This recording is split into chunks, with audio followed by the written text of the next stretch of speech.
हमारे देश में अभी भी इतिहास में कुछ ऐसी भ्रांतियाँ फैली हैं जो कि जानना बहुत ही ज़रूरी है लोगों को, क्योंकि जिस प्रकार से मोहम्मद गौरी और मोहम्मद गजनबी जो हमारे महान सम्राट जो पृथ्वीराज चौहान थे, वो बताया जाता था। कोई कहता था मोहम्मद गौरी, कोई कहता है मोहम्मद गजनबी।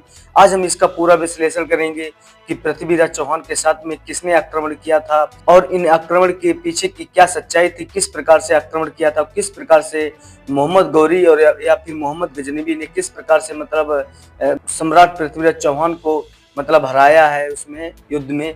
तो आप सभी लोग जानिए इस वीडियो। नमस्कार, मैं हूं विनय प्रताप सिंह और द इंडियन ग्लोबल न्यूज में आपका बहुत बहुत स्वागत है। क्योंकि जो भ्रांतियां फैली हुई हैं हमारे देश में कि कोई कहता था कि मोहम्मद गौरी और कोई कह देता है वीडियो में मोहम्मद गजनबी। तो ये सभी आप लोगों को बिल्कुल बारीकी से समझाएंगे कि किस प्रकार से किसने आक्रमण किया था और कौन मोहम्मद गौरी था या मोहम्मद गजनबी था। तो आप सभी लोग जानिए इस वीडियो में। क्योंकि जो तराइन का युद्ध हुआ था वो सन 1191 और 92 के बीच में हुआ था, जिसमें 1191 के युद्ध में पृथ्वीराज चौहान ने मोहम्मद गौरी से युद्ध जीता था। और जो 1192 में युद्ध हुआ था उसमें पृथ्वीराज चौहान थे वो हार गए थे। क्योंकि जो मोहम्मद गौरी था उसने बहुत ही राजनीतिक और बहुत ही कूटनीति उसने बैठाई थी, जिस प्रकार से वो पृथ्वीराज चौहान से ये युद्ध जीत गया था।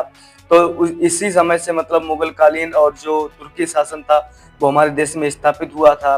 लेकिन इसमें महत्वपूर्ण बात यह है कि इसमें मोहम्मद गजनबी नहीं, इसमें मोहम्मद गौरी था। मोहम्मद गौरी ने ही पृथ्वीराज चौहान ने मोहम्मद गौरी से ही आक्रमण किया था।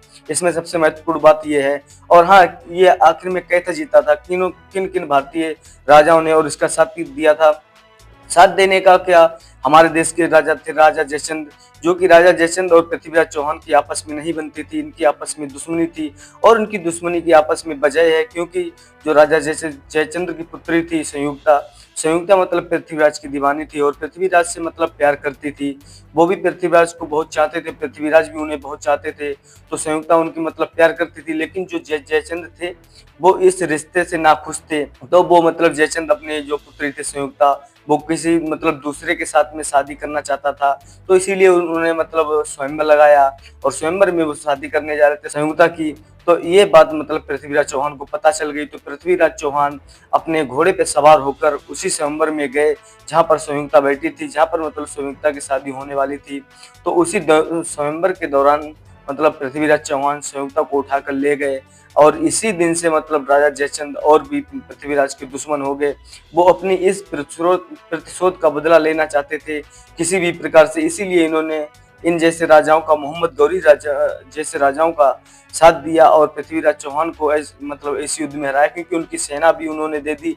तो इसीलिए और इनसे हारे, क्योंकि मोहम्मद गौरी ने पृथ्वीराज चौहान पर कई बार आक्रमण किया है। कई बार आक्रमण करके उन्होंने पृथ्वीराज चौहान को हराया। तो तभी से मुगल शासन और तुर्की शासन हमारे देश में विचलित हुआ है। और इसमें सबसे महत्वपूर्ण बात यह भी है कि 13वीं शताब्दी की शुरुआत में मोहम्मद गजनबी भारत आया था, जिसने मुगल कालीन साम्राज्य की स्थापना की थी हमारे भारत देश में। तभी से मुगल कालीन साम्राज्य बढ़ चढ़ के हमारे देश में और भी प्रचलित हुआ था और मुगल शासक हमारे देश में आने लगे थे और आक्रमण करने लगे थे। तो ये ही थी सम्राट पृथ्वीराज चौहान की जीवनी। क्योंकि सम्राट पृथ्वीराज चौहान आखिरी ही हिंदू राजा थे जो कि इस देश के लिए लड़ रहे थे और अपनी मातृभूमि के लिए लड़ रहे थे। वो आखिरी हिंदू राजा थे हमारे भारत देश के लिए। तो ऐसे महान राजा थे जिन्होंने कभी भी अधीनता को स्वीकार नहीं किया और जो भी आक्रमणकारी है उनको अपने देश से खदेड़ना ही उचित समझा है, समझौता नहीं किया है बल्कि उनको खदेड़ा है। तो ऐसे महान सम्राट राजाओं की कहानियां हमारे देश में आज भी प्रचलित हैं और आगे भी रहेंगी। उनकी सौर वीर गाथाएं हमारे देश में ऐसी ही रहेंगी। और हाँ, अगर आप लोगों को हमारी ये जानकारी अच्छी लगी तो हमारी वीडियो को लाइक और चैनल को सब्सक्राइब अवश्य कर दें। हम मिलते हैं किसी नेक्स्ट वीडियो में किसी नेक्स्ट टॉपिक के साथ में। तब तक के लिए जय हिंद, जय भारत।